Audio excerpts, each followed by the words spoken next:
Every life is a story, every moment a chapter. Here on Slow English Stories, we pause to listen. Today, we have a classic tale. It's a story of longing, sacrifice, and a girl with famously long hair. This is the story of Rapunzel. In a small house at the edge of a great forest lived a man and a woman. For many years they had wished for a child.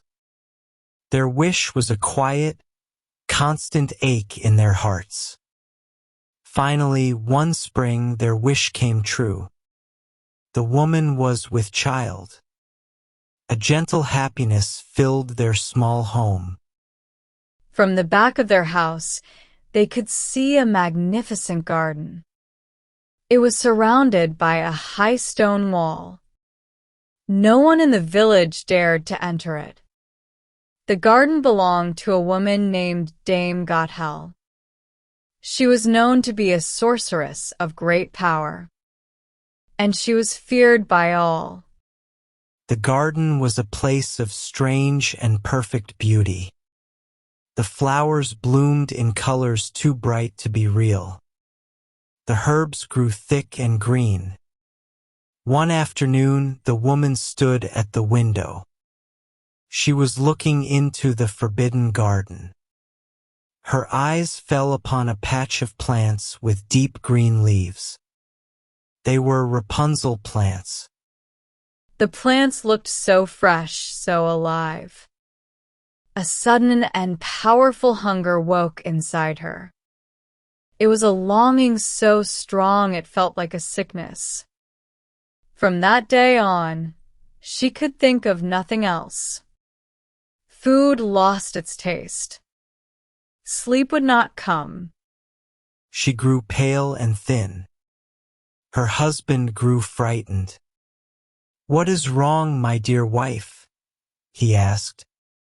"Ah," she answered, her voice weak. "If I cannot eat some of the Rapunzel from the garden, I know that I will die." The man loved his wife more than anything. He could not bear to see her fade away. He thought, I must get her some of that plant, no matter the cost. So, as the sun began to set, he climbed over the high stone wall. He moved quickly. His heart was beating like a drum. He found the patch of Rapunzel. He quickly pulled a handful from the earth. He climbed back over the wall to safety. His wife took the fresh leaves. She immediately made a salad. She ate it greedily. For a moment, color returned to her face. But the relief did not last. The Rapunzel from the sorceress's garden was not normal. It held a kind of magic. It did not satisfy her hunger. Instead, it made the hunger grow. The next day, her longing was 3 times stronger. She had to have more. Seeing the sickness return, the man knew he had no choice. That evening, as darkness fell, he climbed the wall once more.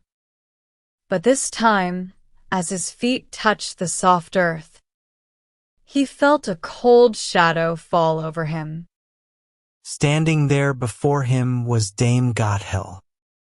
Her eyes were dark and angry. "How do you dare to climb into my garden like a thief?" she asked. "You come here to steal my Rapunzel?" The man trembled with fear. He fell to his knees and told her everything. He explained his wife's strange sickness, her desperate craving, and his fear that she would die. The sorceress's anger seemed to soften, but her eyes remained cold and hard.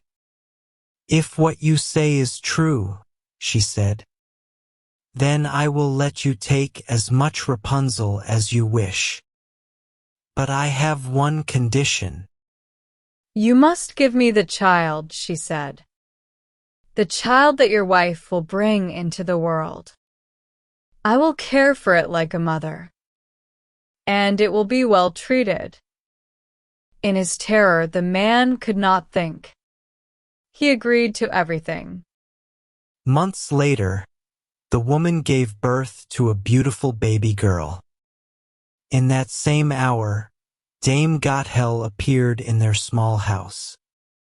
She looked at the child. A strange, possessive smile touched her lips. She gave the child the name Rapunzel. Then she took the baby and disappeared. Rapunzel grew into the most beautiful child. Her skin was like cream. Her eyes were the color of a summer sky. But her most wonderful feature was her hair. It was long and fine. It shone like spun gold. For 12 years, she lived with Dame Gothel. Gothel was the only mother she ever knew. She was sometimes kind and sometimes cruel, but she was always in control. On the day Rapunzel turned 12, the sorceress took her deep into the forest. There, in a lonely clearing, stood a tall, gray tower. The tower had no door and no stairs. High at the very top, there was only a single small window. Gothel shut Rapunzel inside this tower. It became her entire world. To pass the lonely hours, Rapunzel sang. Her voice was sweet and clear. Her songs were filled with a sadness she did not understand. They were songs of longing for a world she had never seen. When Dame Gothel wanted to enter the tower, she would stand at the bottom. She would call out, "Rapunzel, Rapunzel, let down your hair to me." Rapunzel would unfasten her thick braids. She would wind them around a hook beside the window and let them fall all the way to the ground. The heavy, shining rope of her hair would fall 20 yards. The sorceress would climb up it hand over hand. This was their ritual. It was the only connection Rapunzel ever knew. After a few years, a king's son was riding through the forest. As he passed near the tower, he heard a song. The music was so lovely, so full of a beautiful sorrow. He stopped his horse to listen. It was Rapunzel singing in her lonely room. The prince felt a strange pull towards the voice. He wanted to find the singer.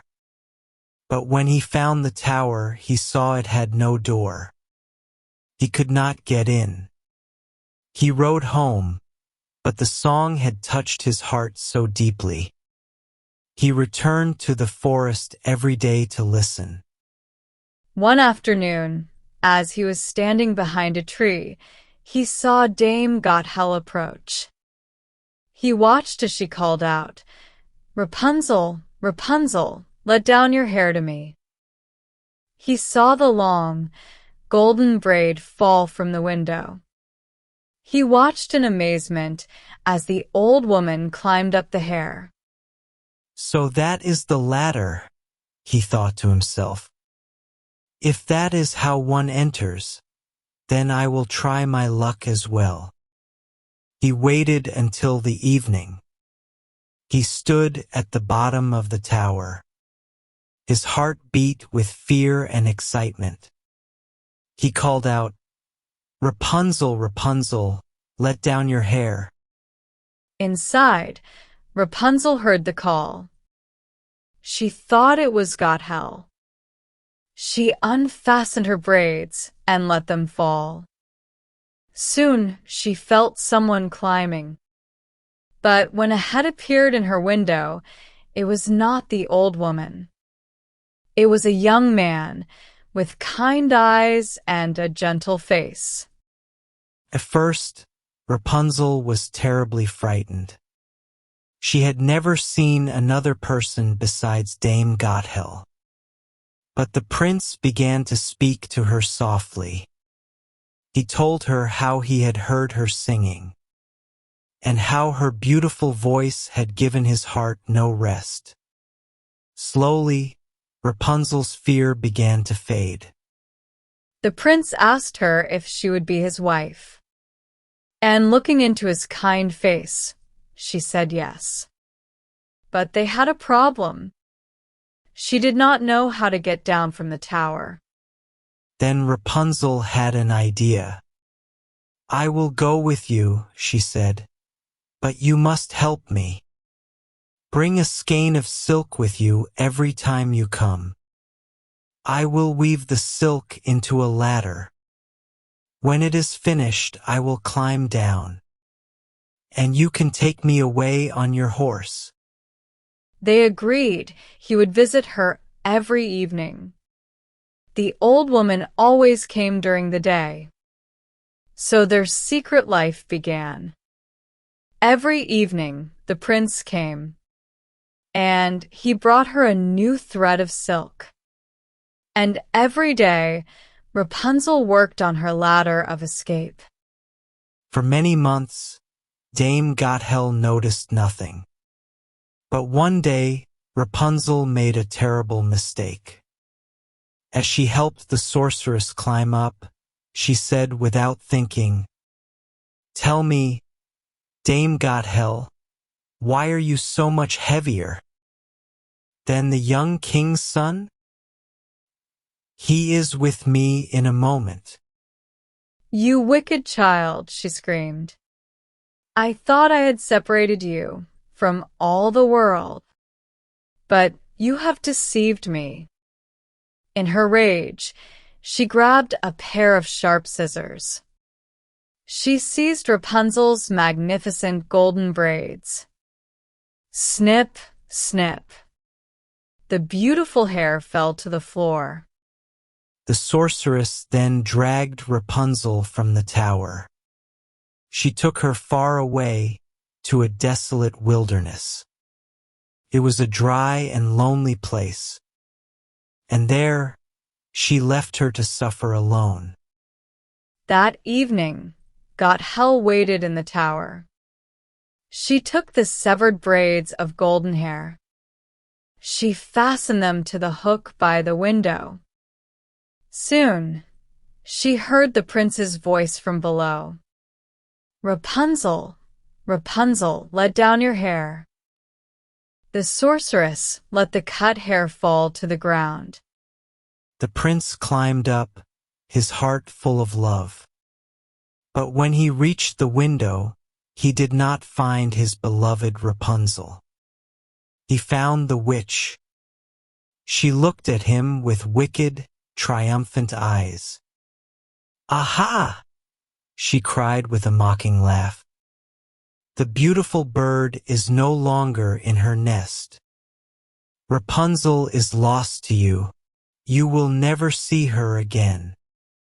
The prince was filled with a powerful grief. In his despair, he let go and fell from the high tower. He did not die. He landed in a thick bush of thorns below, but the sharp thorns pierced his eyes. He was blind. For years he wandered through the forest. He was a prince no more. He was just a blind man, lost in darkness. He ate nothing but roots and wild berries.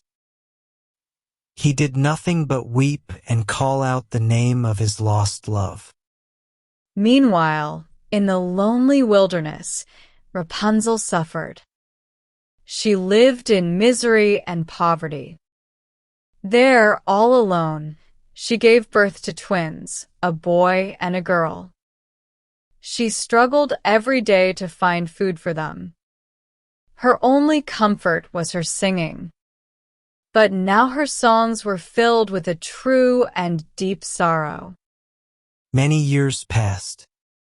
The prince's wandering brought him to the same wilderness. He was thin and weak, his clothes were rags. Then he heard a voice. It was a song he knew, a voice he had never forgotten. He followed the sound, his heart alive with a fragile hope. Rapunzel saw him coming. She saw a blind man moving slowly toward her, and she recognized the face of her prince. They ran to each other. He could not see her, but he knew her touch. She held him and wept. 2 of her warm tears fell from her cheeks. They landed on his blind eyes. And then a miracle happened. His sight returned. The first thing he saw was her face. Older now and marked by hardship, but still beautiful. He could see his children standing beside her. Her tears of love had healed him. He took Rapunzel and their children. He led them away from the wilderness, back to his kingdom. In his kingdom, they lived together for the rest of their days, in a happiness that was deep and true. And so their suffering ended. They found a peace earned through years of sorrow. Thank you for listening to Slow English Stories. Join us next time for another tale.